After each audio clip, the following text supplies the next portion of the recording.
ఓం శ్రీ గురుభ్యో నమః. వాగర్ధావ సంప్రోక్తో వాగర్ధ ప్రతిపత్తే జగతో పితరౌ వందే పార్వతీ పరమేశ్వరం. వ్యాసాయ విష్ణురూపాయ వ్యాసరూపాయ విష్ణవే నమో వై బ్రహ్మణిదే వాసిష్ఠాయ నమో నమః. గురుబ్రహ్మ గురువిష్ణు గురుదేవో మహేశ్వర గురు సాక్షాత్ పరబ్రహ్మ తస్మై శ్రీ గురవే నమః. ఓం శ్రీ మాత్రే నమః.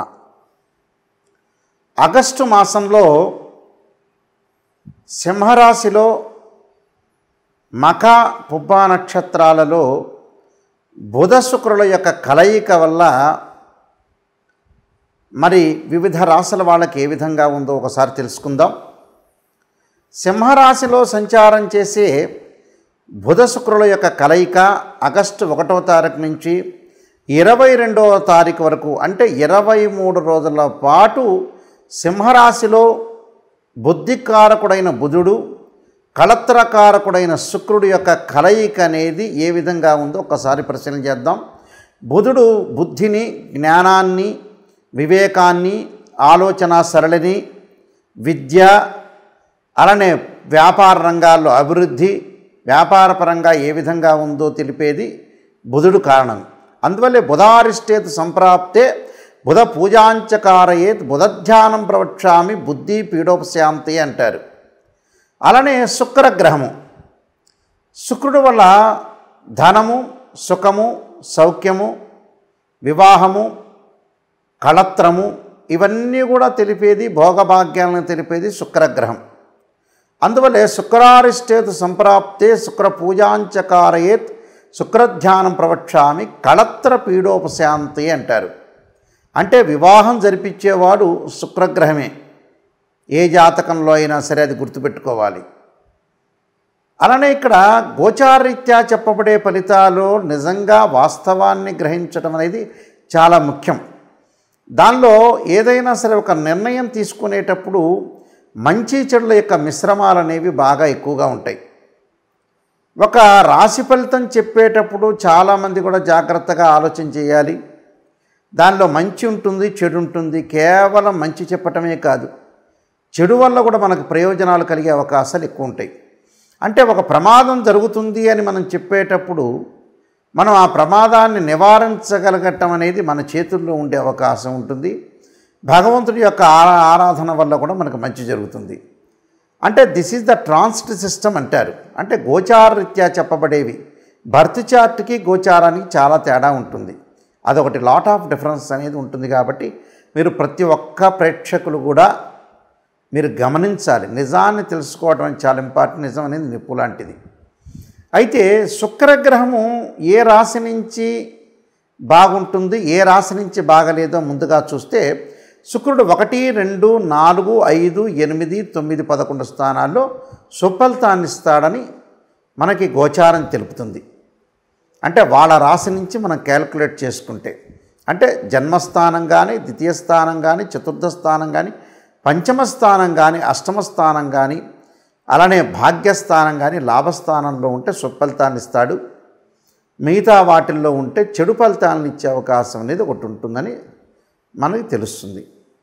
అలాగే బుధగ్రహము 2 అంటే ఆ రాశి నుంచి 2, 4, 6, 11 స్థానాల్లో ఉంటే సుఫలితాన్ని ఇస్తాడు. అంటే ద్వితీయంలో, చతుర్థంలో, షష్టమంలో, లాభంలో ఉంటే మాత్రమే శుభాన్ని ఇస్తాడు. మిగతా స్థానాల్లో మిశ్రమైన ఫలితాలు, మిగతా స్థానాల్లో చెడు ఫలితాలు ఇచ్చే అవకాశాలు ఖచ్చితంగా ఉంటాయి.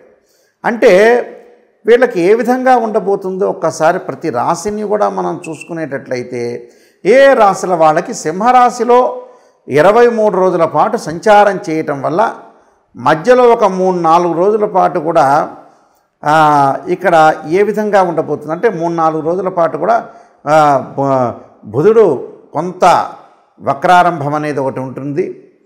అలానే ఈ జాతకపరంగా ఈ గోచారరీత్యా ఏ విధంగా ఉండబోతుందో ఒకసారి మనం పరిశీలన చేసుకోవాలి. చేసుకుంటే ప్రతి రాశి యొక్క విషయాన్ని మనం కూలంకషంగా తెలుసుకున్నట్టుగా అవుతాం. కాబట్టి ఇవన్నీ కూడా మనం తెలుసుకొని ముందుకు వెళ్తే దాని యొక్క పరిహారాలు చేసుకొని మనం ముందుకు వెళ్ళామనుకోండి మీకు మంచి జరిగే అవకాశం అనేది ఖచ్చితంగా ఉంటుంది. వృషభ రాశి వాళ్ళకి బుధ శుక్రుల యొక్క కలయిక సింహరాశిలో 23 రోజుల పాటు కాలంలో ఉండటం వల్ల ఈ రాశి వాళ్ళ వృషభ రాశి వాళ్ళకి చతుర్థంలో బుధుని వల్ల మనోవికాసము, అంటే మనసు ప్రశాంతంగా ఉండటం, అనుకూలంగా ఉండటం, మనం ఏదైతే ప్రయత్నాలు తలపెట్టుకున్నామో ఆ ప్రయత్నాలన్నీ కూడా సఫలీకృతం కావటం, కార్యసిద్ధి కలిగే అవకాశాలు, శుభ కార్యక్రమాల యొక్క నిర్వహణ అంటే విందులు వినోదాలు పాల్గొనటం, పిల్లల యొక్క వివాహాలు చేయటం, పిల్లల యొక్క చదువు పట్ల శ్రద్ధ వహించే అవకాశాలు, మాతృసుఖము అంటే తల్లితోటి ఆనందము, తండ్రితోటి ఆనందము, తల్లి ఆరోగ్యపరంగా ఇబ్బందులు లేకుండా ఉండటం, కుటుంబ సౌఖ్యం అంటే భార్యాభర్తలు పిల్లలు సంతానపరంగా సంతోషంగా ఉండటం, యాత్రలు చేయటం, తీర్థాలు పుణ్యక్షేత్రాలు తిరిగే అవకాశాలు ఎక్కువగా ఉంటాయి. అలానే చతుర్థంలో శుక్రుని వల్ల అందరిలో ఆనందం కలగటం, వివాహ ప్రయత్నాలు సఫలీకృతం కావటం, స్త్రీ సౌఖ్యము, వాహన ప్రాప్తి, వాహనాలు కొనుగోలు చేసే అవకాశాలు ఎక్కువగా ఉండటం, అలానే వివాహము జరగటము, వివాహం జరిగినా కూడా మంచి సంబంధాలు, ఆ వివాహానికి కూడా మనం అనుకున్న వ్యక్తులందరూ కూడా పెద్దలందరూ కూడా రావటం. అంటే మనం కొంతమంది అనుకుంటాం, కొంతమంది వ్యక్తులు రావాలి మన వివాహానికి, మనం ఆనందపడే అవకాశాలు ఉంటాయి కాబట్టి ఆనందపడే అవకాశాలు బాగా ఎక్కువ ఉండటం. అలానే ఉద్యోగపరంగా స్థానచలనము, ప్రమోషన్లు, ధన ఆదాయం బాగా పెరగటం, నివాసంలో మార్పులు, కొన్ని ఇళ్ళు మారే అవకాశాలు ఎక్కువ ఉండటం, ఉద్యోగంలో శ్రద్ధ పెట్టాలి, తోటి సహచరులతోటి కూడా మద్దతు తీసుకొని ముందుకు వెళ్ళటం వల్ల కూడా మంచి జరిగే అవకాశాలు ఎక్కువ ఉంటాయి.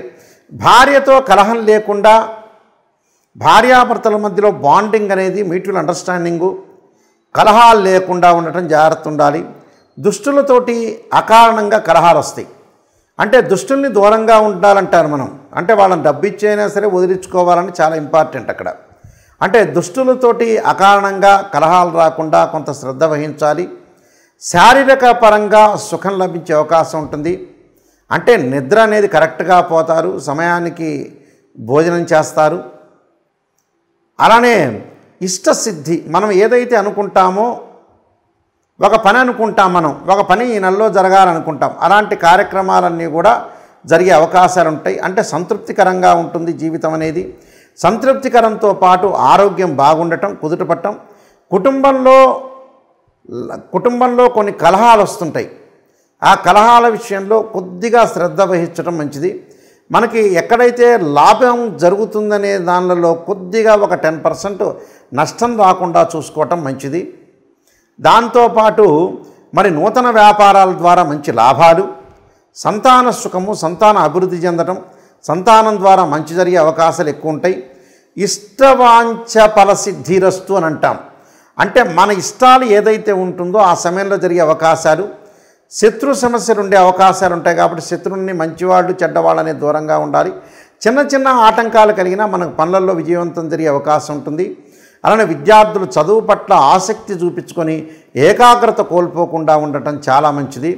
అలానే విదేశాలకు వెళ్ళే అవకాశాలు ఉంటాయి. కంపెనీ త్రూ విదేశాలకు వెళ్ళే అవకాశాలు ఉంటాయి. స్త్రీలకు ఉన్నతమైన అభిప్రాయాలతోటి ముందుకు వెళ్ళే అవకాశాలు ఎక్కువగా ఉంటాయి. కాబట్టి వృషభ రాశి వాళ్ళు నేను చెప్పిన పరిహారాలను చేసుకొని ముందుకెళ్తే మీకు మంచి సుఫలితాలు జరిగే అవకాశం ఉంటుంది. అయితే ఈ రాశి వాళ్ళందరూ కూడా నేను చెప్పినట్టుగా కొన్ని ప్రత్యేకంగా శాస్త్రీయ పదంలో ఉండే రెమెడీస్ మాత్రమే పాటించడం ఎప్పుడు కూడా మంచిదే. అశాస్త్రీయంలో ఉండే ఏదైతే రెమెడీస్ వల్ల పెద్దగా అనుకూలంగా ఉండదు. అది ఎలాంటి అనుకూలం చెందుతుందో మనం చాలా జాగ్రత్తగా గమనించి ముందుకు వెళ్ళాలి. శాస్త్రీయ పదంలో ఉండే స్తోత్ర పారాయణాలు కానీ ఏ వారం ఏమి చేయాలనేది చూడాలి. ఈ రాశి వాళ్ళందరూ కూడా నేను చెప్పినట్టుగా మనకి 23 రోజుల పాటు బుధ శుక్రుల యొక్క కలయిక వల్ల మనం మంచి జరగాలని ఆశించాలి. చెడు ఫలితాలను నివారించడానికి స్తోత్ర పారాయణ చేయాలి. అంటే కనీసం మనం ఒకరోజు ఒక 10 నిమిషాలు భగవంతుడికి కేటాయించాలి. ప్రతిరోజు కూడా మన ఆఫీస్కి వెళ్ళేటప్పుడు కానీ, ఒక వ్యాపారం చేసేటప్పుడు కానీ, అందరూ కూడా ఒక రాజకీయ నాయకులే కాదు, సినిమా యాక్టర్సే కాదు, చిరు వ్యాపారులు ఉండొచ్చు, పెద్ద పారిశ్రామికవేత్తలు ఉండొచ్చు, గవర్నమెంట్ ఎంప్లాయీలు ఆర్ ప్రైవేట్ సెక్టార్లో ఉండే ఎంప్లాయీస్ ఉండొచ్చు. అది ఏ విధంగా చేయాలి? ప్రతిరోజు కూడా మనం చెప్పినట్టుగా అంటే 23 రోజుల కాలంలో సోమవారం రోజున ప్రత్యేకంగా ఆదిశంకరాచార్య విరచితమైన శ్రీ కనకధారా స్తోత్ర పారాయణం చేయాలి.